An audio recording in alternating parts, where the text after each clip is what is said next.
Commitment to our wife is key when it comes to building a meaningful and long-lasting marriage. Many of us like the idea of marriage and all the joys that it brings. But for anyone that has been married for a little while, you know that there are some bad days. The way that we make it through those bad days is by committing to the process. Let's unpack this. Stay tuned. Welcome to the Husband's Coach's Corner, the podcast that teaches husbands how to love their wife every day and become better men in the process. I'm your host, Chris Scott, aka the Husband Coach. Hey husbands, welcome back to another episode of the Husband Coach's Corner. Today's episode is inspired by a conflict that my wife and I are having at the time of this recording. As stressful as the situation is for me and her, everything is going to be okay. There was no infidelity or stepping outside the marriage, but our current situation, it really did get me thinking about the importance of staying committed to the process. And the process that I'm referring to is building a strong, loving, and lasting marriage. That is a process. You don't wake up one day and just have that.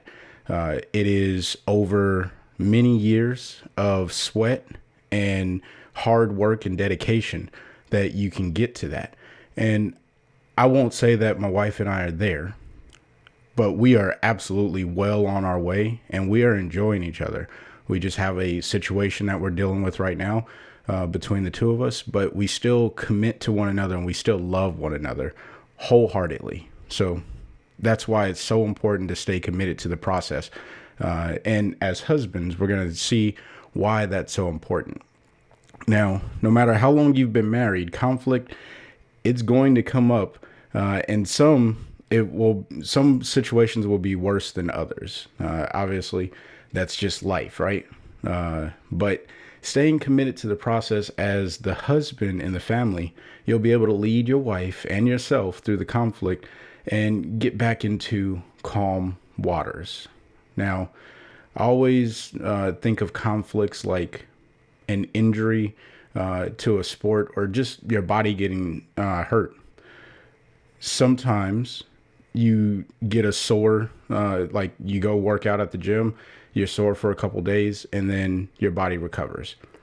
Other times you break a bone, that can take months to heal. And sometimes it doesn't heal back the way that it once was. So that's how conflicts are in our marriage. They will heal over time after you nurture it, because if you break a bone and you don't go get a cast, it's going to heal back a different way. So based on the way that you nurse it and take care of it, which is the process of healing that, the broken bone or the amends that you need to make in your marriage, those things take time and they take a dedicated process. And that's what we're talking about today. Now, by not staying committed to the process, you run the risk of giving up on your marriage. And man, that's just not cool. All right. That's not what we talk about here at the Husband Coach's Corner. And I don't want that for anyone who listens to this podcast. So I want you guys to get hype with me as we talk about staying committed to the process. All right. So the first note that I have is goals or the process. Which one is more important, the goal or the process? Now, I want you to understand you should be making goals in your marriage, right? Make your goals and then commit to the process that will get you to that goal. The goal is absolutely important because that's the end state. However, the process that gets you to that end state is way more important than the goal, because what you're going to realize throughout your marriage is you may be focused on doing something, but your process doesn't get you there. And then you get upset because you're not there. The goal should be a byproduct of the process that you take to get there. All right. And what I mean by that is whatever steps you outline, if that is dedicated time with your wife every single day, if that is, giving up something for yourself so that way you can give more time and love and patience to your wife, things like that. Those are the things that you have to be focusing on in your marriage. And that is the process. And you have to stay committed to those, right? You start to develop something called momentum. And I'm going to talk about that as my last note. But the more you stay committed to the process and not focus so much on the goal, but you focus on how you develop through the process to achieve the goal, so much more important than the goal itself. All right. Very important. Now, the process can be a goal within itself when you first start out in marriage. Sometimes you say to yourself, hey, I need to learn how to cook. That could be part of your process of developing a more intimate or developing a bond with your partner, with your wife, where she's not always cooking if she's the primary cook, or you're learning how to cook things that she really likes and, you romance her a little bit. That could be part of the process. The commitment to the process in this stage, early on in the marriage, it's going to set the tone for the goals you and your wife want to achieve. So again, if you're not getting goals or setting goals that you and your wife want to achieve, it's going to be really hard to stay committed to a process because you don't know what you're trying to get to. So you don't know what you have to start doing to get there. I hope that, makes sense to someone out there. Now, the next note that I have is, why should I even commit to the process? Chris, why should I commit to the process? And if it's not clear by now, let me make it very clear. You commit to the process so you can be successful. Very few people are successful when they don't commit to the process, right? And we call that luck. Now, if you want to roll the dice on being lucky at being a good husband, then sure, go ahead, roll the dice. Good luck. But if you want to be a loving, caring, compassionate, patient husband, guess what? You're going to have to put in some work. And that work is the process. There's nothing wrong with this. In fact, this is something that you can determine the outcome based off of your input, right? Whatever you put in, you will get back multiplied, added, whatever. You're going to get some sort of return on your investment with this. Whereas if you say, you know what, I want to be happy in marriage, but I don't want to do any of the work to get there, then that just doesn't make sense. That's like saying I want to be a bodybuilder, but I never want to lift a weight. You get what I'm saying, guys? So just keep that in mind. All right. Now, when we commit to the process, what we're really saying is we acknowledge there are stages to reaching the goal. I realize that there are stages that I have to meet, or milestones that I have to achieve in order to get to this end goal. And that in itself is valuable to a person who is constantly thinking that their goals are out of reach, because now you're not reaching for the big finish. What you're reaching for is the next milestone. There was an old saying, how do you climb a mountain? By pulling yourself up one rock at a time. And the analogy, or the lesson that we can learn from that particular analogy is you have to go step by step. Eventually, you're going to get up 100 steps and look down and be like, wow, I started there. And now look at where I'm at. And then you look up and it's like, I still have 7,000 more steps to go. And you're like, oh, and that can get discouraging. But if you look up just a little bit and you say, okay, I know that if I go to this rock, it's going to get me closer to my end goal, which is to be on top of the mountain. It's very, very important, guys. And picking up on each one of those milestones is what's going to drive you to develop more momentum. Again, I'm going to talk about that here in a second. Now, most importantly, when you commit to the process of developing yourself as a loving, selfless, patient, and proactive husband, you are setting the tone for your wife to model. Now, I have been asked many times, Chris, how do I influence my wife to, be a more compassionate, loving wife? Or how do I influence my wife to, develop the the genuine relationship that I'm looking for in the marriage. So I always have two answers to that, right?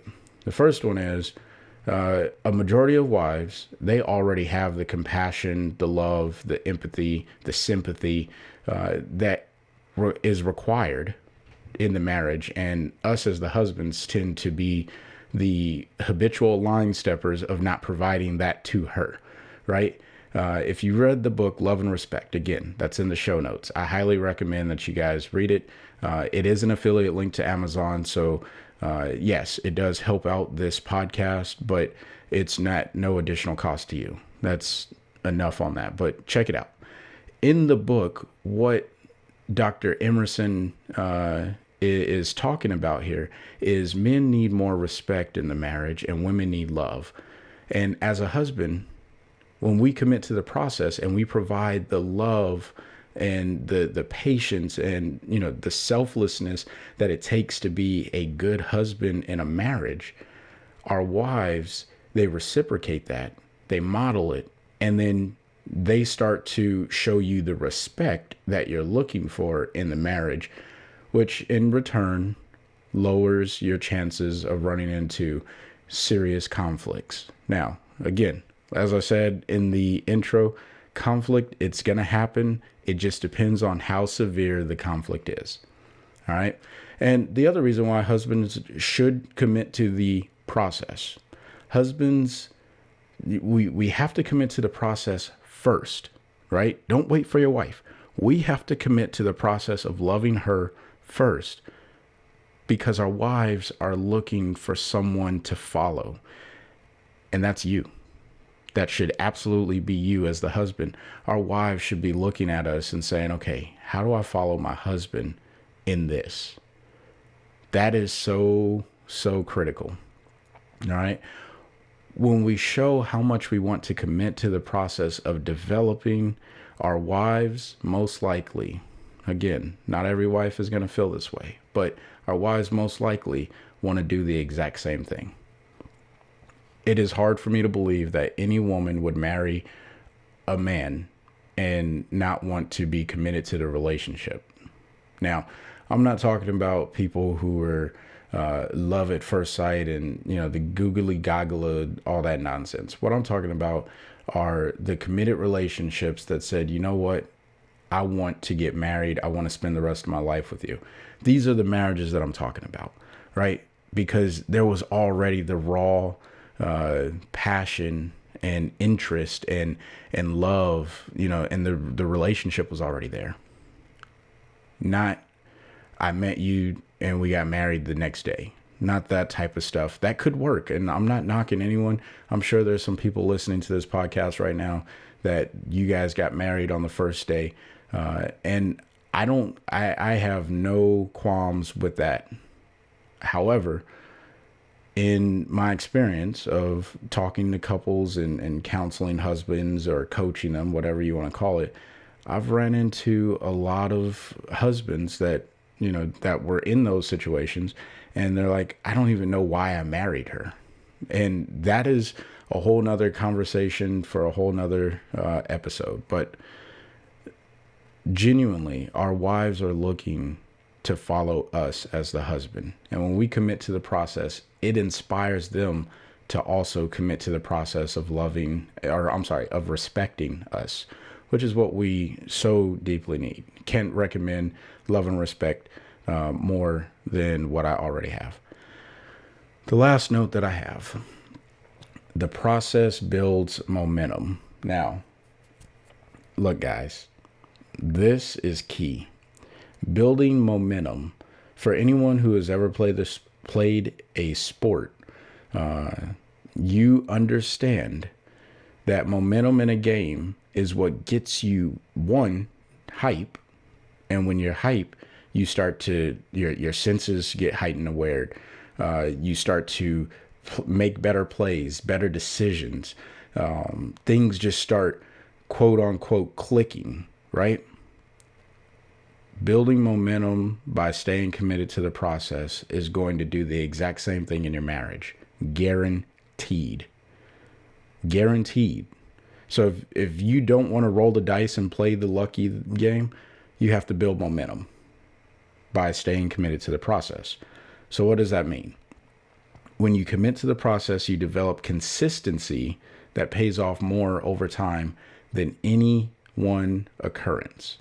All right, let me unpack that just a little bit. Baby stones. We talked about climbing the mountain. Baby steps. Do something small that turns into something larger. Don't try and rush your relationship to develop. Just embrace where you are in your relationship now and look for the next stepping stone that gets you closer to the goal that you may have set as a husband for yourself, or that you and your wife have set in your relationship. Don't jump to the end result, because when you lose, or when you jump to the end and you fast forward because you just don't have the patience and you just want to get straight to the end, what you miss out on is the experience of what it means to be in a committed relationship. You miss out on the growth that is necessary for you to be in a long-term relationship, because you're just like, oh, well, I'm at the, I love you and we're happy. And then you start telling yourself these things, and then maybe you end up saying, okay, well, what makes me happy in this relationship? And because you didn't commit to the process and you jump straight to the end by telling yourself a lie, and I'm just being real, when you jump to the end and you say that we're at a goal, you're lying to yourself. And that is so destructive, because eventually that's going to catch up with you. And then you're going to be faced with the realization and the question, why did I marry you? Why did I marry her? And that's going to be tough for you to answer. What do I love about my wife? What have we embraced together that has made me say this is a real relationship? And this is where so many husbands fail in marriage. We just want to jump to the conclusion of we're married, I do. And then we think that that's the end. Our romance phase goes away. And that's unfortunately the downfall to many, many husbands across the globe. So if you're listening, I hope that that resonated with you, especially if you really identify in this situation. You have to develop momentum, and you develop the momentum by building or staying committed to the process. Okay. Now, here's the other note that I have on building momentum. It's an example. Most of us, we have the goal to date our wife on a monthly basis. Every time you follow through with a date night or an engagement with your wife, you are building momentum to reach the next date night. All right. That's staying committed to the process. Sometimes it is not easy to plan out a date night. Sometimes it is not convenient to plan out a date night or to even do a date night. It'll be convenient and okay for your wife, but maybe for you, you're like, okay, I have all these other things that I want to do, and you have to forego those things so you can stay consistent, build the momentum by staying committed to the process. And you really have to sit there and say, okay, which one is more important? Building a relationship with my wife, or going and doing whatever it is that I want to do for myself? And I'll be honest, I struggle with that even now. You know, sometimes I do feel the pain of not being able to go do the thing that I planned for myself to do, because I need to stay committed. And I'll be lying to you if I told you that every time that I know that I should be committed, that I stay committed. Like, I'll be honest with you in full transparency on that.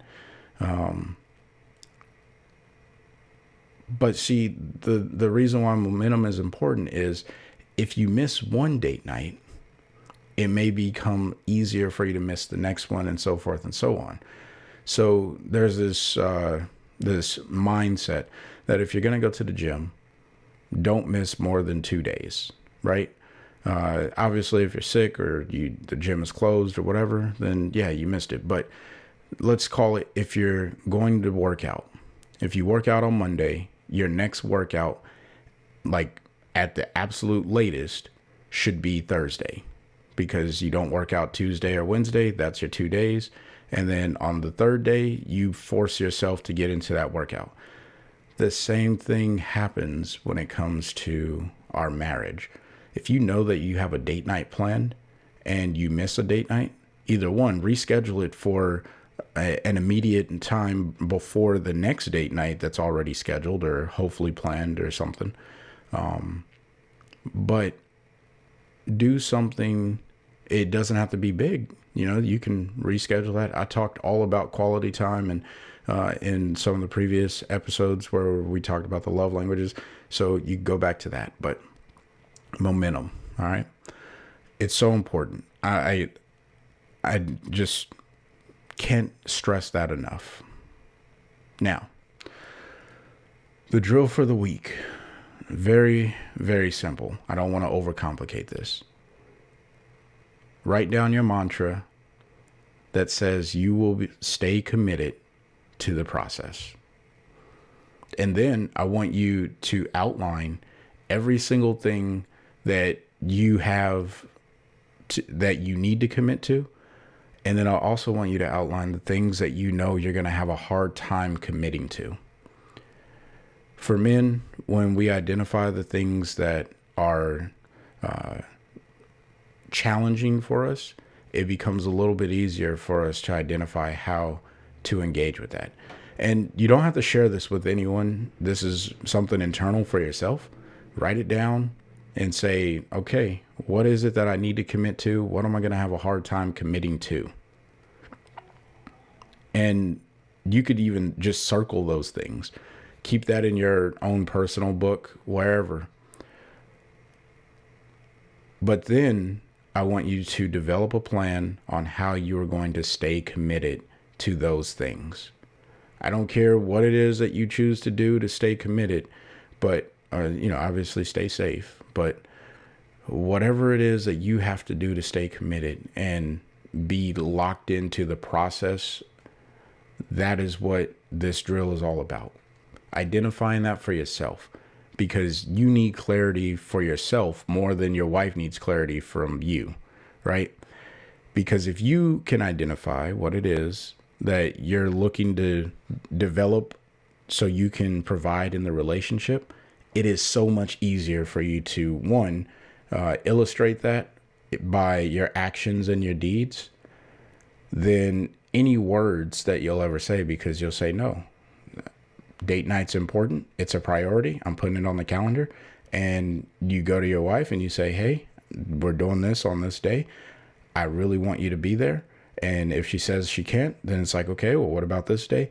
Your actions are speaking so much louder than the words. I hope that really helps someone out there. And if it does, please send me an email. I do get the feedback. I check my emails. I respond to emails. You can also come over to the Husband Coaches Corner on YouTube and leave comments on the videos there. I do check the comments and respond to those. So hopefully, this drill helps at least one husband that's listening to this podcast. In summary, the process is not always going to be easy or fun. Trust me, I know. I'm living that right now. But it's necessary to reach the goal that you set with your wife or for yourself. I hope this episode inspired someone to stay committed to the process and, more importantly, put into perspective what it means to fight for your marriage. Not every fight is life or death, but some fights hurt a little bit more than others. Well, until next time, I want you guys to find a way to love your wife every day. Peace.